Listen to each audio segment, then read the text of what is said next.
पास जाने के मार्ग दो हैं। कौन कौन से? समझ के आवे और हार के आवे। तो बताओ अपन को कौन सा मार्ग अच्छा लगेगा? हार के। कौन सा?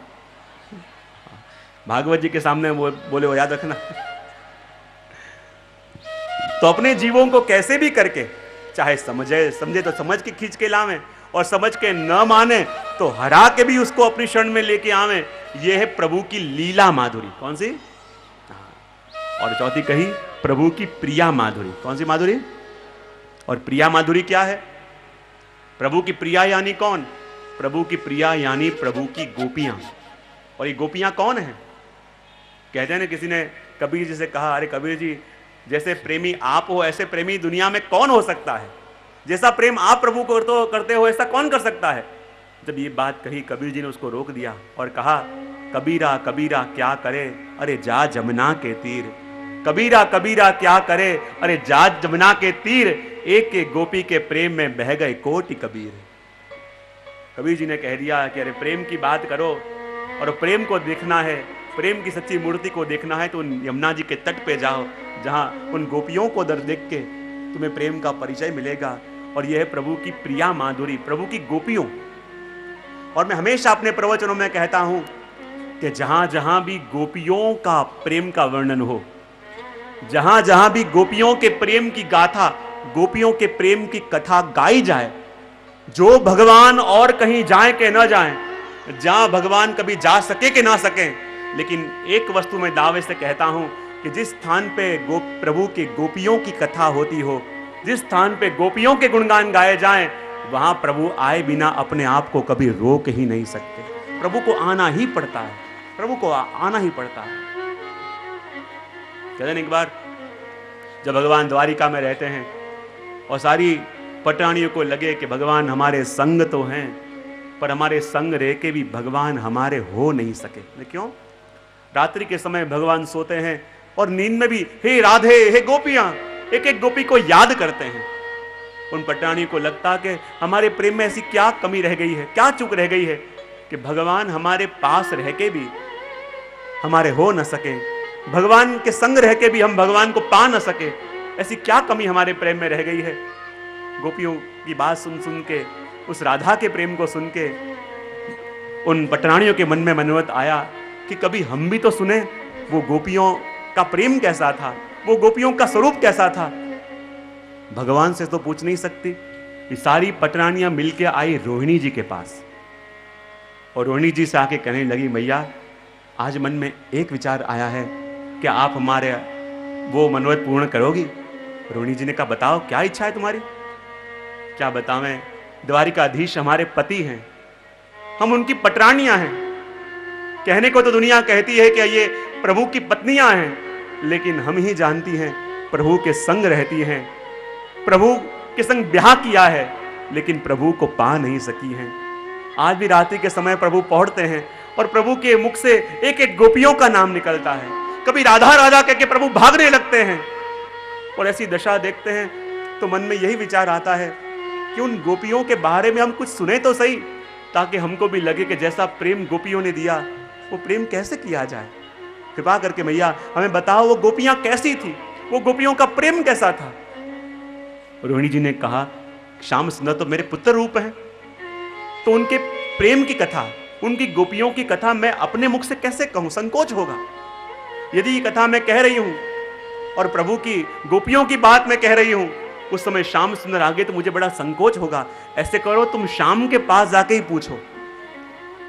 पटरानियों ने कहा, यह प्रयत्न तो हमने अनेक बार किया है, श्याम से कई बार कहा है कि अपनी गोपियों के बारे में हमको बताओ, लेकिन श्याम सुंदर की तो यह दशा है कि उनके मुख में राधा नाम आता है और उनका कंठ अवरुद्ध हो जाता है, आंखों से अश्रुधारा बहने लगती है।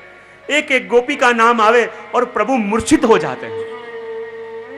हे मैया आप ही बताओ वो गोपियां कैसी थी, वो गोपियों का प्रेम कैसा था। रोहिणी जी ने कहा, उन गोपियों के बारे में बताऊं तो सही, पर जो बीच में श्याम सुंदर आ गए तो मुझे बड़ा संकोच होगा। ऐसा कोई प्रकार करो कि श्याम आ ना सके। कहा, श्याम और किसी के रोके से तो न रुके, लेकिन अपनी बहन के अंदर तो वो सामर्थ्य है जो अपने भाई को रोक पावे। एक भवन के अंदर, एक कक्ष के अंदर रोहिणी जी और सारी पटरानियां इकट्ठी हुई, बाहर से सांकल बंद कर दी गई, और बाहर पहरा देने को रखा गया सुभद्रा जी को। यदि प्रभु आवे तो उनको आने मत देना।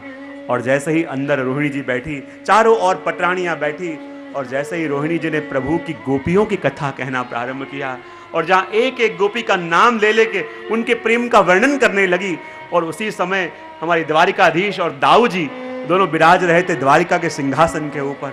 और जैसे ही गोपियों की कथा कहीं जा रही थी, और प्रभु को और दाऊ जी को लगा कि मानो जैसे कोई हमको खींच रहा है, कोई शक्ति हमको खींच के अपनी ओर बुला रही है। और जैसे डोर से बंधी हुई पतंग उस डोर खींचने वाले के पास खिसती खिसती चली आ रही है, और वहां गोपियों की कथा हो रही थी।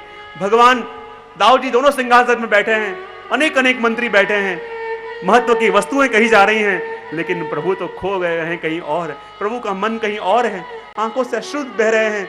दाऊ जी भी विचलित हो गए, श्याम सुंदर लग रहा है हमको कोई बुला रहा है। और जैसे ही गोपियों की कथा हो रही थी, प्रभु से रहा न गया, दाऊ जी से रहा न गया, और श्याम सुंदर और दाऊ जी दोनों भागते भागते आए, और जैसे ही उस कक्ष के बाहर जाके खड़े रह गए कि जहां कथा हो रही थी, सुभद्रा जी ने रोक दिया, प्रभु आप अंदर नहीं जा सकते, ठहर जाइए बाहर। दाऊ जी को रोक दिया। अंदर गोपियों की कथा हो रही है और प्रभु को अंदर जाया नहीं दिया जा रहा, और गोपियों की कथा न सुनने के कारण प्रभु को और दाऊ जी को इतना ताप हुआ कि वो ताप सहन न कर पाए, और इस ताप सहन न होने के कारण भगवान का और दाऊ जी का दोनों का श्रीअंग पिघलने लगा, और दोनों का श्रीअंग पिघल के एक लकड़ी के सांचे में ढलने लगा। और जहां अपने दोनों भाइयों को पिघलते देखा, सुभद्रा जी से भी सहन न हुआ और उनका श्रीअंग भी पिघलने लगा और वो भी सांचे में ढलने लगा। जब नारद जी ने देखा कि प्रभु पिघल रहे हैं, दाऊ जी पिघल रहे हैं, सुभद्रा जी पिघल रहे हैं, सहन न हुआ, भागते भागते आए और रोहिणी जी को कहा मैया बस करो। और जैसे ही कथा बस करने को कहा, रोहिणी जी ने कथा रोक दी, और कथा में न पहुंचने के कारण भगवान को और दाऊ जी को जो ताप हुआ और उनका श्रीअंग जो लकड़ी के सांचे में ढला, वही स्वरूप है भगवान जगन्नाथ जी का स्वरूप। पूरा श्रीअंग तो बना, लेकिन जहां हस्त होने वाले थे वहीं कथा रोक दी गई और स्वरूप अधूरा रह गया।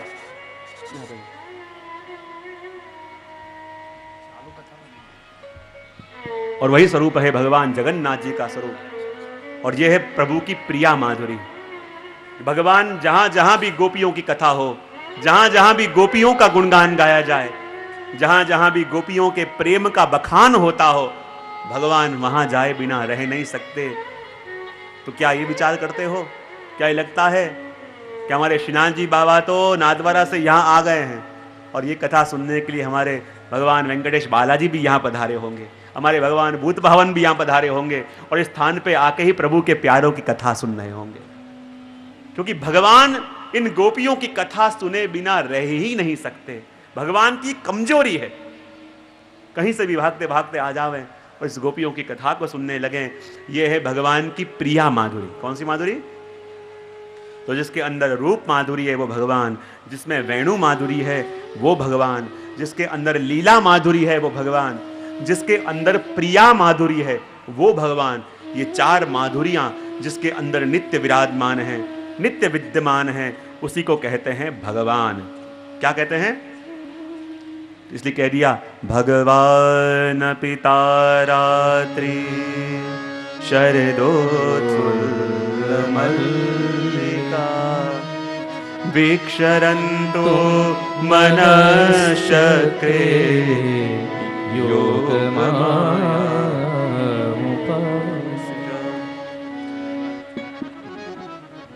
वीक्षन्तु मनश्चक्रे योगमाया उपाश्रितः। इस शब्द के अंदर देखो क्या कहा, भगवान अपि तारात्रि। भगवान शब्द का उपयोग तो किया तारात्रि, और अपि शब्द से कहा, उसके अनेक अनेक अर्थ आचार्यों ने कहे। भगवान अपि, भगवान को भी, ऐसा अर्थ होता है। और भगवान को भी यानी क्या? ये शब्द किसके लिए है?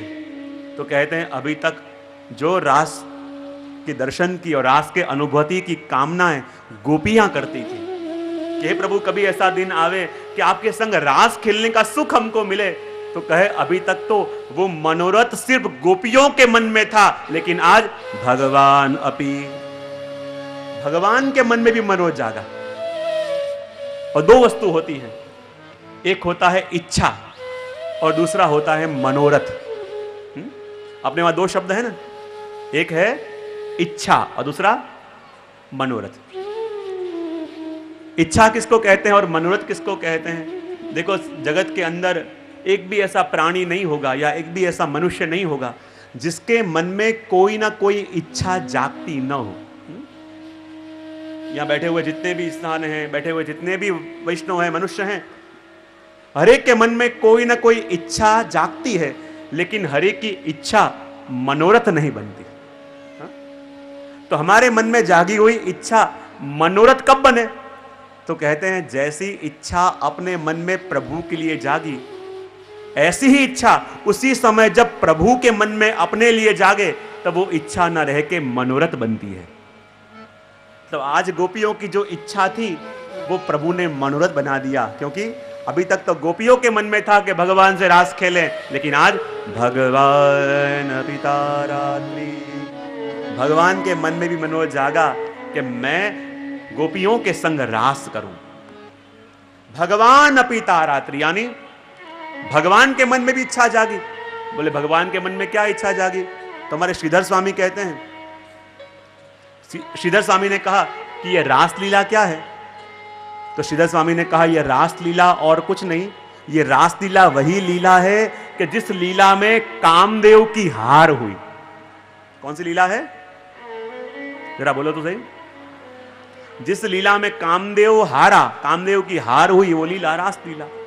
कहते हैं जहां कामदेव ने बड़े बड़े देवताओं को हराया, परास्त किया, बड़े बड़े महापुरुषों को हराया, उस कामदेव के मन में आया कि अब कोई मुझे ऐसा बलि मिले कि जिसके संग युद्ध करने में आनंद आवे, तो कुछ बात बने। चलते चलते कामदेव अपना बाण लेके जा रहे थे, रास्ते में नारद जी मिले और नारद जी से कहा आज मेरा मन बड़ा युद्ध करने को हो रहा है, क्या तुम मेरे संग युद्ध करोगे? नारद जी ने कहा भैया अपना काम नहीं, तू और आगे जा। बोले तुम युद्ध नहीं करो तो ऐसा कोई बलि बताओ कि जिससे लड़के, जिसके संग युद्ध करके मुझे भी बड़ा आनंद आ जाए। नारद जी ने कहा इतनी ही युद्ध करने की इच्छा हो रही है तो हमारे श्याम सुंदर के पास जाओ। और कामदेव आए श्याम सुंदर के पास और कहे श्याम सुंदर आपसे बड़ा युद्ध करने को मन हो रहा है, क्या आप मेरे संग युद्ध करोगे? प्रभु ने कहा अरे भैया युद्ध तेरे संग करूंगा तो सही, पर मुझे पहले बता तो किस प्रकार का युद्ध करना चाहता है? बोले किस प्रकार का युद्ध? यानी युद्ध का प्रकार होता है? बोले हाँ। बोले एक होता है किले का युद्ध और एक होता है मैदान का युद्ध, बता तू कौन सा युद्ध करेगा? कामदेव को आश्चर्य हुआ, ये किले का युद्ध क्या होता है, मैदान का युद्ध क्या होता है? भगवान ने कहा किले का युद्ध वो जिसके अंदर एक अंधेरे कमरे के अंदर में आंख बंद करके पद्मासन लगा के बैठूंगा समाधि में, और उस समय तू आना, मुझे समाधि से हटा दिया, समाधि भंग कर दी तो तू जीता, और समाधि न हटा सका तो मैं जीता। कामदेव ने कहा ये तो ठीक है, और ये मैदान का युद्ध का है क्या है? भगवान ने कहा देखो किले के युद्ध में मैं अकेला कमरे के अंदर बैठूंगा, आंखें बंद होंगी, समाधि होगी, और उस समय तुम्हें मुझे विचलित करना है। लेकिन मैदान का युद्ध वो होगा जिसमें मैं अकेला पुरुष हजारों हजारों गोपियों के संग नृत्य करूंगा, नाचूंगा, गाऊंगा, कूदूंगा, और उस समय तुम आओ और आके मुझे विचलित करके दिखाओ। जो मुझे विचलित कर दिया तो तुम जीते, और विचलित न कर पाए तो मैं जीता। कामदेव ने कहा ये तो बड़े बली लग रहे हैं, कमरे के अंदर समाधि में बैठे हों तो उनको हराना असंभव हो जाएगा, लेकिन ये मार्ग बड़ा सरल है। अकेले पुरुष श्याम सुंदर और हजारों लाखों गोपियों के संग जब ये नृत्य कर रहे होंगे, नाच रहे हों, गा रहे हों, आकाश में चंद्रमा उगा होगा, और उस समय इनको हराते हुए 2 घड़ी की देर नहीं लगेगी। कामदेव कहने लगा श्याम सुंदर मैं आपके संग मैदान का युद्ध करना चाहता हूं, बताओ कब करें? भगवान ने कहा मैदान का युद्ध करना है तो शरद पूर्णिमा की रात्रि को आना। और जब शरद पूर्णिमा की रात्रि आई और उस समय कामदेव आए, अपने बाणों को चढ़ा के तैयार रख दिया, प्रतीक्षा करने लगे कि अभी भगवान आवे और एक बाण बींद के भगवान को विचलित कर दूंगा। हजारों हजारों गोपियां हैं, ऐसी सुंदर गोपियां हैं, उनके मध्य में भगवान अकेले पुरुष नृत्य कर रहे हैं, मध्य रात्रि है, भगवान को विचलित करने में क्या देर लगेगी? और कामदेव ने अपने बाण लगा लिए और बाण से जान निशान साध के तैयारी करे, अभी प्रभु पधारेंगे। और वहां गोपियों के यूथ में से भगवान ऐसे प्रगटे मानो ताराओं के बीच में से चंद्रमा प्रगटे। ऐसे जब रास में भगवान प्रगटे, कामदेव लड़ने की सोच रहा था लेकिन रास के समय जब भगवान प्रगटे और उनका सौंदर्य ऐसा अद्भुत था कि युद्ध करने की बात तो दूर, प्रभु के सौंदर्य को देख के ही कामदेव मूर्छित होके बेहोश होके गिर पड़ा। और जिस लीला के अंदर कामदेव की हार हुई वो लीला ये रास लीला। और अभी तक कामदेव ने मनोरथ किया था कि मैं भगवान से लड़ूंगा, लेकिन शरद पूर्णिमा के दिन भगवान के मन में भी मनोरथ हुआ कि मैं कामदेव से युद्ध करूंगा और उन्हें परास्त करके दिखाऊंगा। ये भगवान शब्द क्या है? इस शब्द को देखें तो एक अर्थ होता है भगवान अपिता रात्रि, बराबर, यानी भगवान को भी, और एक अर्थ होता है भगवान अपिता। और भगवान अपिता यानी ऐसे भगवान जिनके कोई पिता नहीं, जो सबके पिता हैं। भगवान कौन है? भगवान अपिता रात्रि का एक अर्थ ये भी होता है भगवान अपिता। अपिता यानी जिनके कोई पिता नहीं। देखो, और भगवान ने कैसी गुत्थी फैलाई। मथुरा वालों को पूछो भगवान के पिता कौन, तो कहेंगे वसुदेव जी। गोकुल वालों को पूछो कि भगवान के पिता कौन, सब लोग कहेंगे नन्द बाबा। लेकिन किसी को पता नहीं कि असल में कौन है। और भगवान ही सारे जगत के पिता हैं, इसलिए कह दिया भगवान अपिता रात्रि। भगवान कैसे हैं? भगवान अपिता रात्रि यानी उस घटना के अंदर, उस लीला के अंदर गोपियों को अपना अंश भाव दिखाने का मनोज जागा, अपना दास भाव दिखाने का मनोज जागा।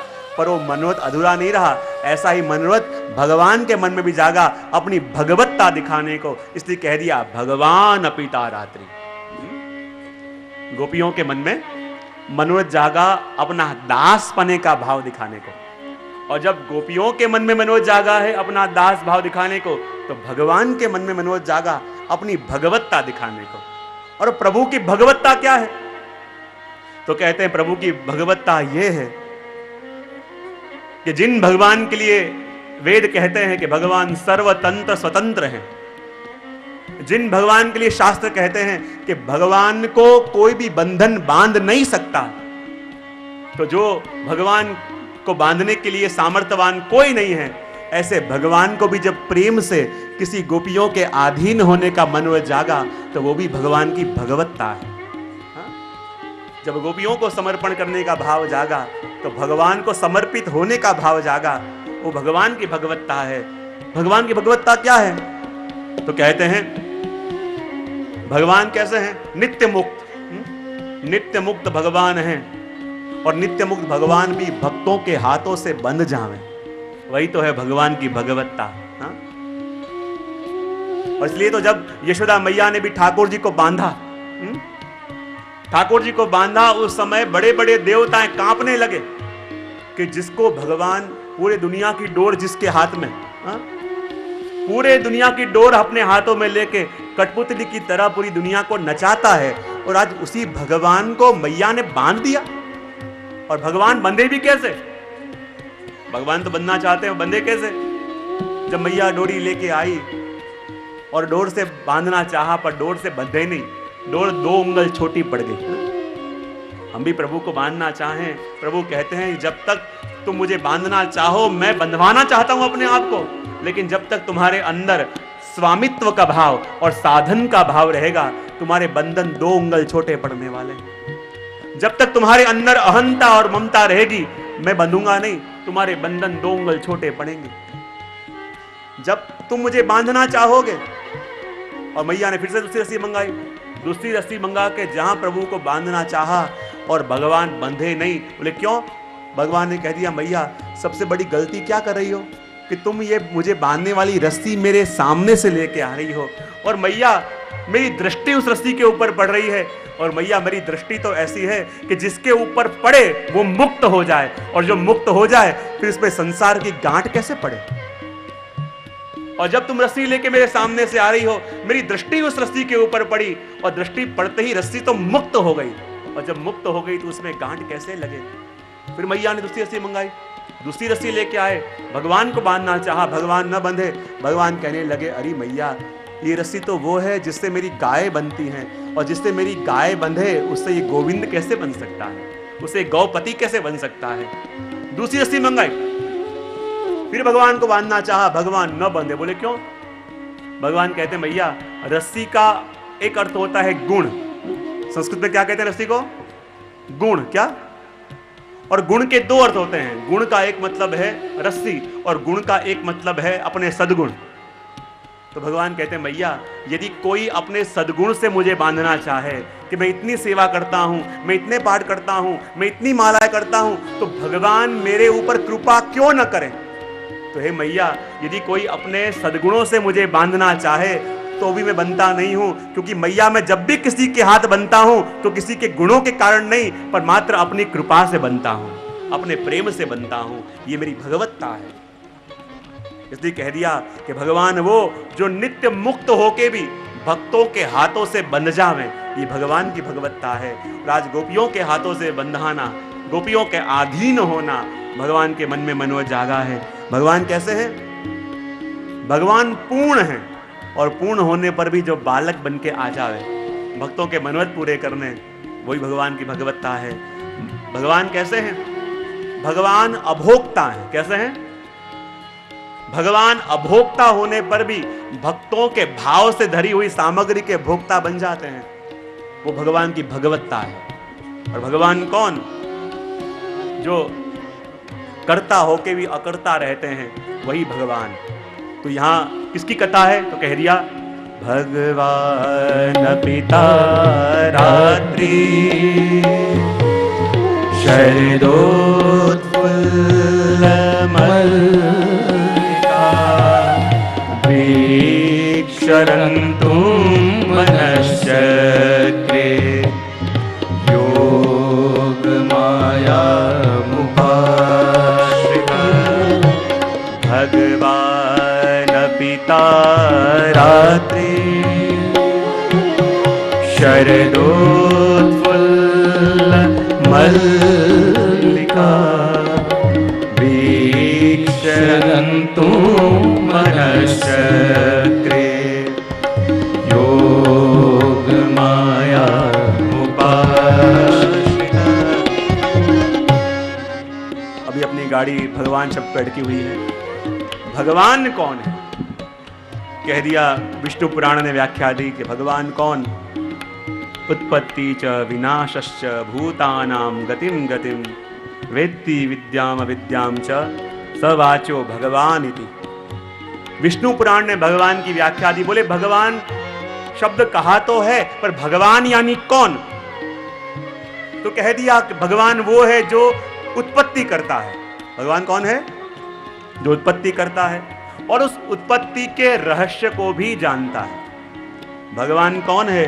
तो कहते हैं जो प्रलय को करता है और प्रलय के रहस्य को जानता है। भगवान कौन है? जो ये सारे प्राणियों को बनाता है और प्राणियों की गति जानता है कि कहां से आए हैं और कहां जाने वाले हैं। उनका गमन और आगमन भी जानता है।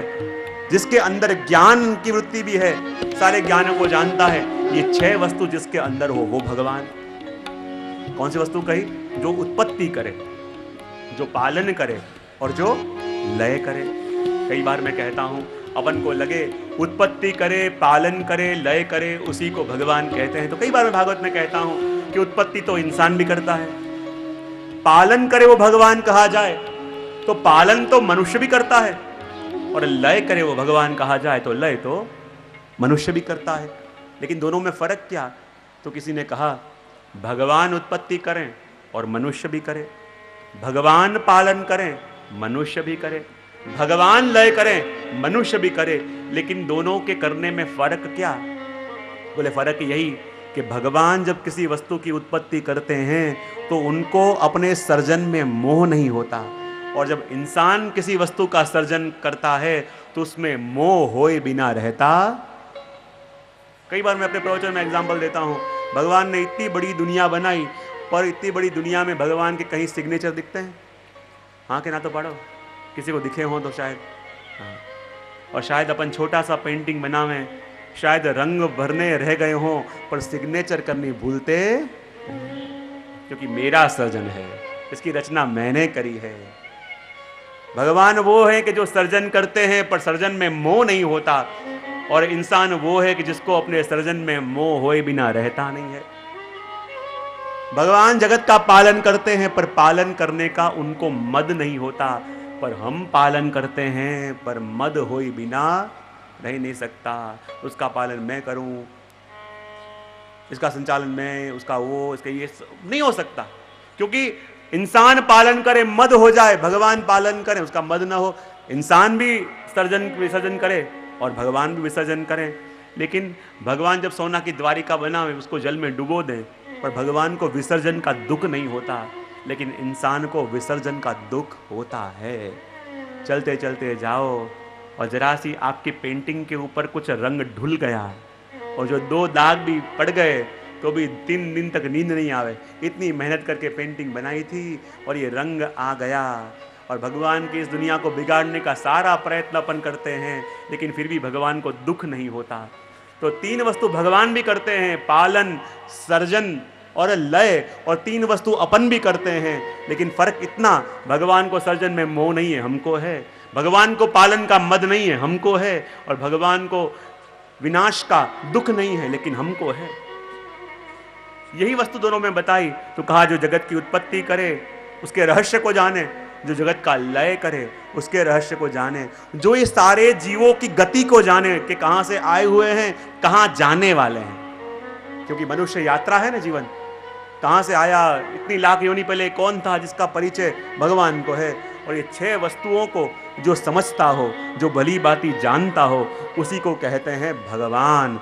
और इसके अंदर उसी का वर्णन आया है कि भगवान अपि तारात्रि।